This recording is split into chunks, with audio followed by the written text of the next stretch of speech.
Lucille Ball. Co-starring Gail Gordon.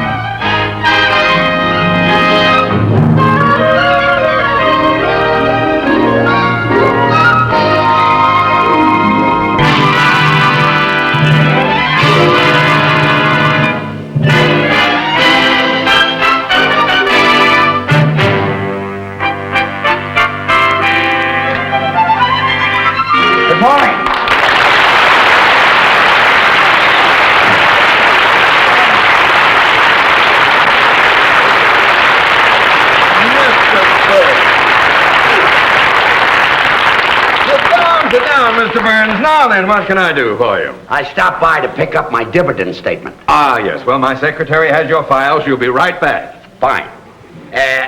Do you smoke cigars, Mr. Mooney? Yes, I do, yes. May I have one?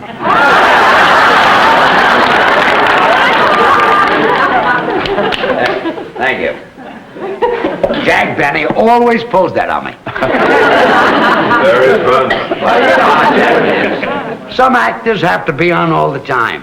So I've heard. Oh, that could be very annoying. I could never be like that. I think it's unprofessional. I say once an actor walks off the stage, he should leave his work there and be like everybody else. Very commendable. I've learned to relax, like Irving Berlin said in that song many years ago. Lazy, I want to be lazy. I want to just lay in the sun with no work to be done. Yes, I remember that. Ooh, under that awning they call the sky.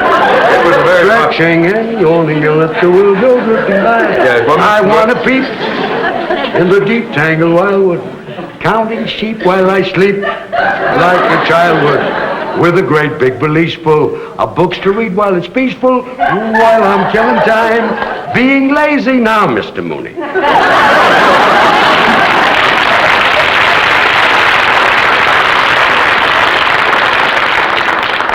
Maybe I can find your file, Mr. Burns. It should be here under the B's. All right, Martin, Miller, Munson, Murphy. Under the B's? Maybe we'd better wait for my secretary. I hope you don't mind waiting. Think nothing of it. Now that I'm not doing an act anymore, all I've got is time on my hands, you and me, nothing but love in view. And if I fall, once and for all, I'll see my dreams come true. Moments to spare for someone you care for. Excuse me, Mr. Burns. Yes, oh, I was here, ma'am. What? Oh, we could... Time on my hands, you and my... Mr. Mooney, don't be embarrassed. Nobody ever lets me finish a song. Would you care for another cigar? Oh, no, go right on with your work. Yeah. I'll just sit here and look at the stock report. Oh, yes. I envy you, Mr. Burns. How's that? Well, being able to retire in the prime of your life, just sit back and to collect dividends. Well, that might be true about some people, but not about me. Oh? It kills me not to be doing an act. Well, why did you stop working? Well, I've always liked to work with women. I had a great act going with Carol Channing, and then she left me. She went into Hello, Dolly, and then I did an act with Dorothy Provine, and then she went into television, and Connie Stevens went into pictures. Well, why don't you find some other girl to work with you? Mr. Mooney, comedians are not that easy to find. Gotta find a girl with a kind of a pixie personality, eccentric, way out, a real kook. A girl like that is very, very hard to find. Here's the contract, Mr. Mooney. Well, it's about time you got here. I've been trying to find Mr. Burns' file. Oh, George Burns. How do you do? Oh, you've been a favorite of mine for years. Thank you. Oh, I used to watch you all the time on radio. You watched me on radio? I mean, I used to listen to you on television. You listened to me on television? Yeah, that was the year my picture tube went out. You should have gone back to watching me on radio. Oh, you say the funniest thing. Mrs. Carmichael! I've been trying to find Mr. Burns' file. It is not under the B's. Oh, I must have put it under the X's. Why would you put the B file under the X's? Well, that poor little file never has anything in it. Here. Well, where is it? Well, no, I don't know. Wait a minute. I bet I know what I did. You see, Mr. Burns, I always have trouble remembering names, so I took a course in word association. Now, Burns reminds me of fire. So you filed it under the F. No, fire reminds me of stove. So you put my file under the S's. No, stove reminds me of pot roast. It's your turn.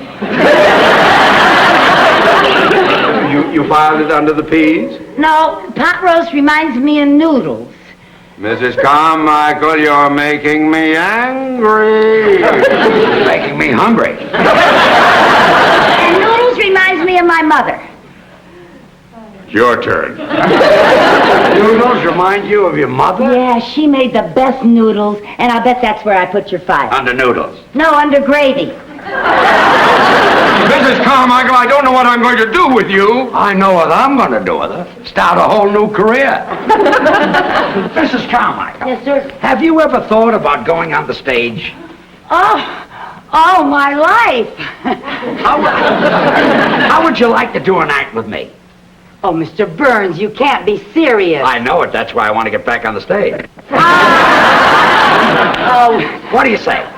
oh, well, that's very nice of you, Mr. Burns, but I couldn't do that.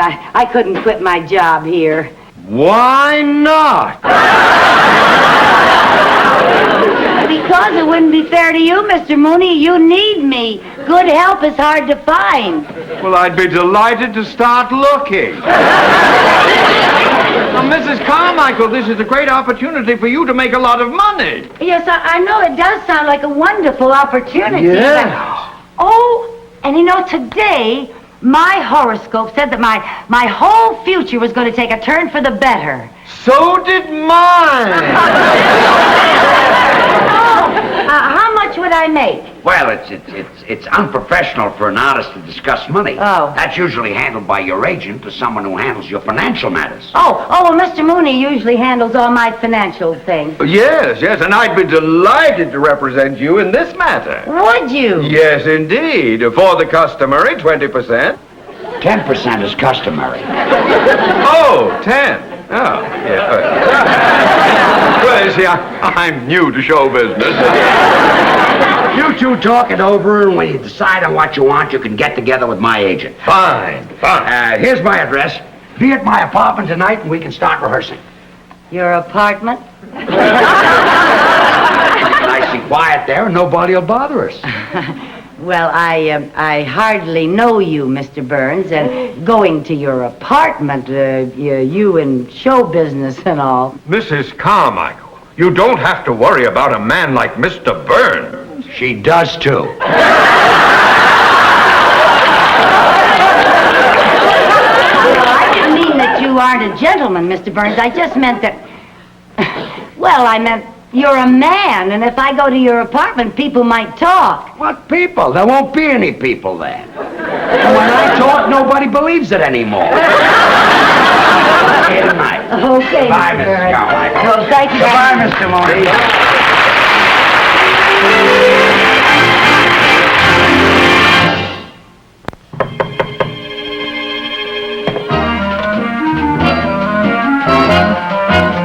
Mr. Burns. Good evening. Come on in.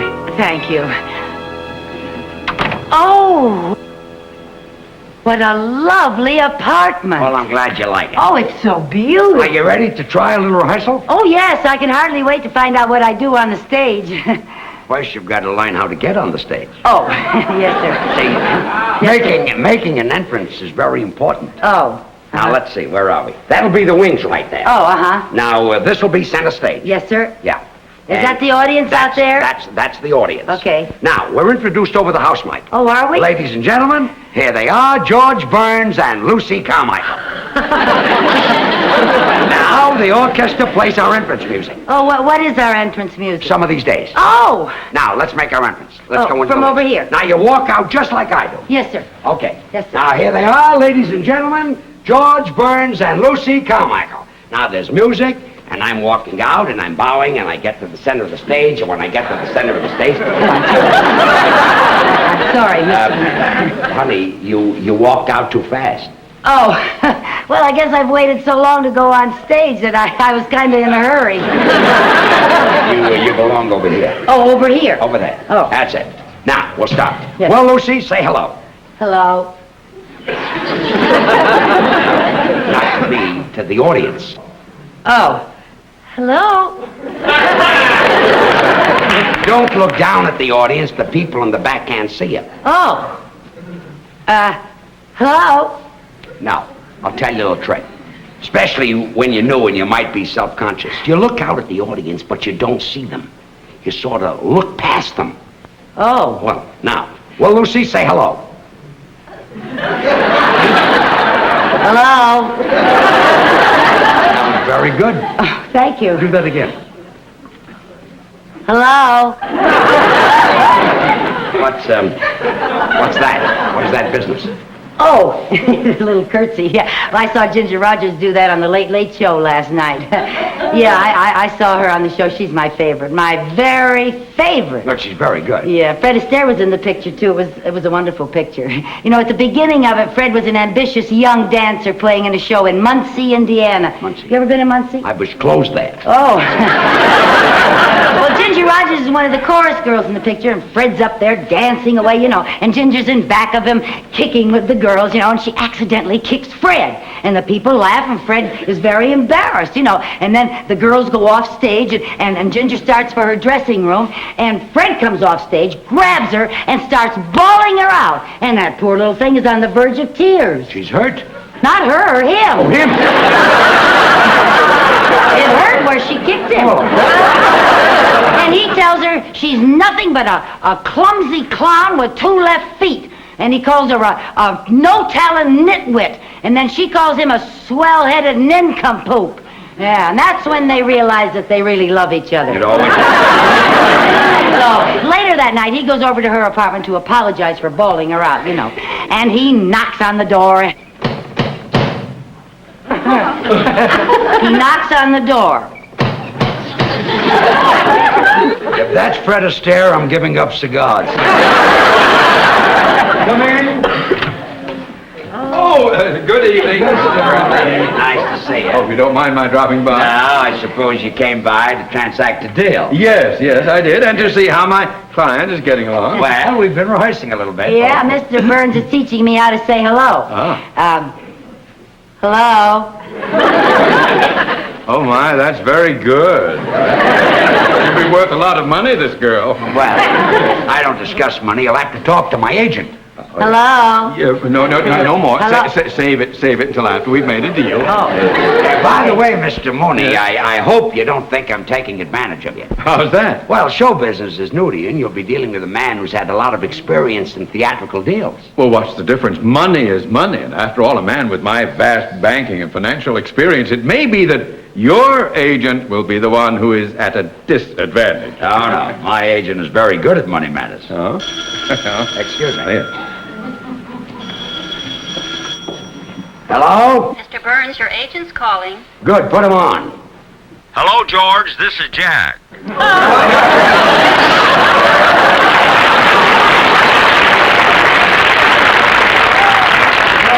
in time. Mrs. Carmichael's agent is here right now. Fine. Let me talk to him. Good. Here he is. His name is Mooney. Mr. Mooney. Here, Mr. Mooney, my agent. What's his name? Benny. Jack Benny. Jack Benny is your agent?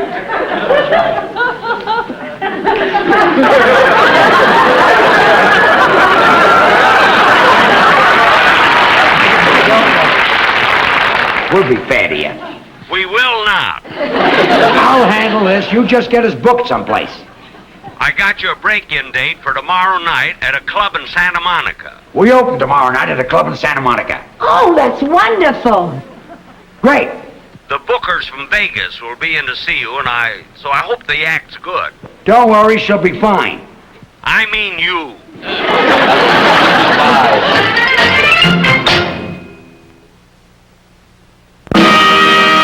And now, ladies and gentlemen, George Burns and Lucy Carmichael.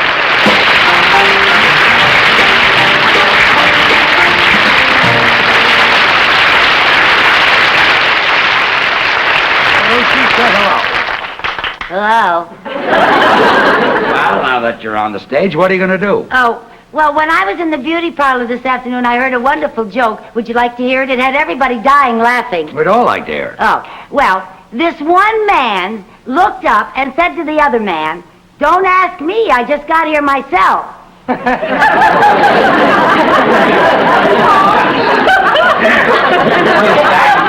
Is that the joke? Well, there was some stuff ahead of it that I didn't hear. That's the line that they were dying laughing at. I wouldn't tell that if I were you. Too old? Oh, yes, it's been kicked. Oh. Let's talk about your brother. Oh, which brother do you want to talk about? The one that's married or the one that's in love? The tall one. Oh, yeah. Well, that's my brother Harry. He's with the FBI. Your brother's with the FBI? Yeah, they picked him up in Kansas City.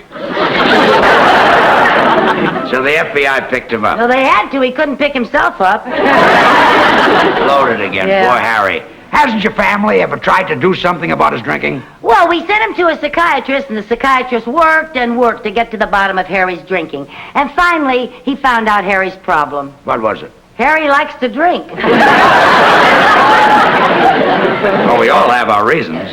I think Harry drinks to forget. Forget what? That he's a kleptomaniac. He's a kleptomaniac. Harry was always going into stores and taking things, so you know what my mother did? What? Well, she took some adhesive, and she taped his hand shut all but this one finger. Taped his hand shut all but that. Why? Well, so he could play marbles with my other brother. You can't play marbles with one finger. Well, Mother did that to even up the game. You see, Harry didn't have all of his fingers, and my other brother didn't have all of his marbles.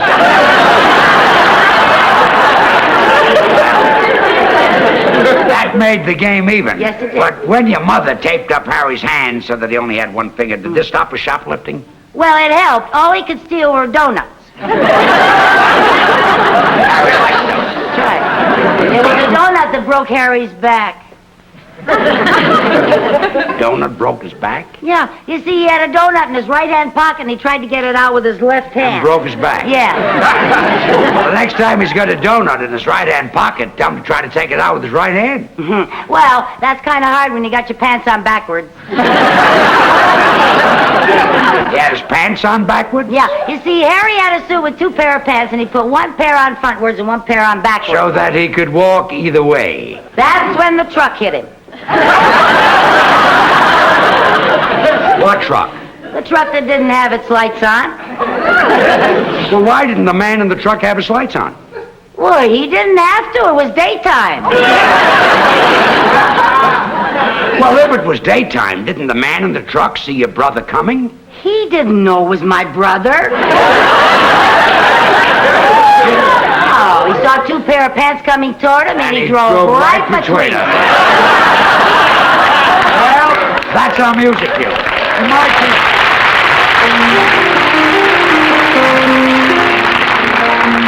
Two sweethearts in a country town, the neighbors say, lived happily the whole day long. Until one day told he must go away, she wondered then what could go wrong. He said, you know it's true, I love you best of all, and yet it's best that we should part. Just as he went away, he heard his sweetheart say, here's a pretty tempo, Lucy, play with it. Although it broke her heart. Some of these days, Yes, some of these days, you'll miss me, honey. you're gonna miss me, honey. Some of these days, Yes, one of these days, you'll feel so lonely. you'll be feeling oh so You'll lonely. miss my hugging. You used to love it when I'd hug and You'll squeeze you. miss my kisses. You'd ask for more, and I You'll tease miss you. me only You want me only when you go away. when you're a million You'll feel miles. so lonely. In the evening when the sun goes Just down, for me only. I'll be on the other side of For town. you know, Oh, honey, you know, baby, you've had your way. that you went and had your way. And when you leave me, I know 'twill grieve You me. can bet you're gonna be full of sorrow. Your blue-eyed baby, some of these days. Dee-dee, dee-da, dee-dee, dee-dee, dee-da, dee-dee, dee-dum, dee-dee, dee-dee, dee-da, dee-dee, dee-da, dee-doo, dee-dee, dee-pop.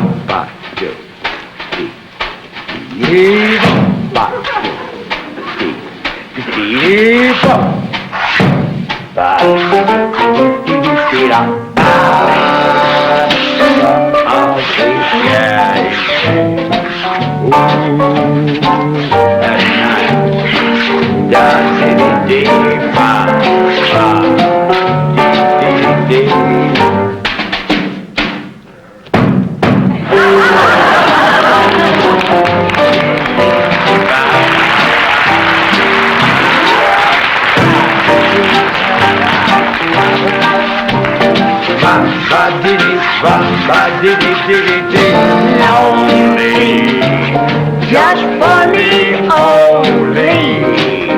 Don't you know, honey, that you had your way. That you've had your way. And when you say goodbye, wipe that tear from your eye. You're gonna miss your baby. You're gonna miss your red-haired mama. You're gonna miss your blue-eyed baby somebody. Miss your blue-eyed baby somebody.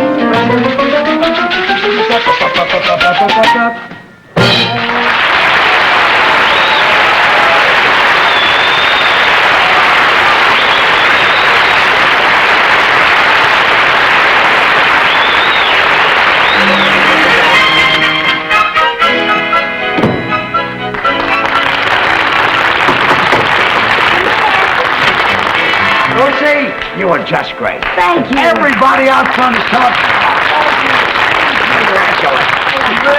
Oh, Michael, I couldn't be more proud of you. Oh, Mr. Mooney, that's the first time you ever kissed me.